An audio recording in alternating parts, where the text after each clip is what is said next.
B. Syndrome, ankle and toes. Ankle. Pain in the ankle is usually due to invasion of damp mold and to local stagnation of qi from overuse of the joint. Points: spleen 5, gallbladder 40, and stomach 41. Treatment. The main points to use are as follows. Pericardium 5 is one of the two main points to use with gallbladder 40. Besides being a local point, it expels dampness, and being the river point, it affects joints. It is usually needled in the combination with gallbladder 40. Gallbladder 40 is used if the pain is on the outside of the ankle and open use with warming needle. Stomach 41 is used if the pain is on the instep of the foot.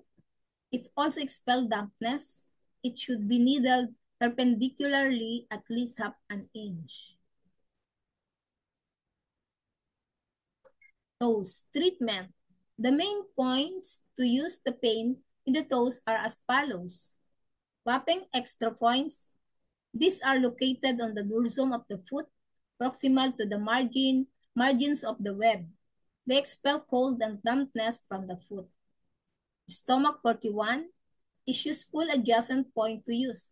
It is affects all the toes, and needling sensation should be radiate towards the toes. Spleen 3 is an important point to use particularly for damp painful obstruction syndrome because it expels dampness. In old people, painful obstruction syndrome of the toes often occurs against a background of yin deficiency. In this case, the patient would have a feeling of heat in the feet, especially at night in bed, sometimes having to hold his or her feet out of the bed covers. In these cases, it is important to add points which simultaneously nourish yin and act as an adjacent point such as kidney 3 and spleen 9.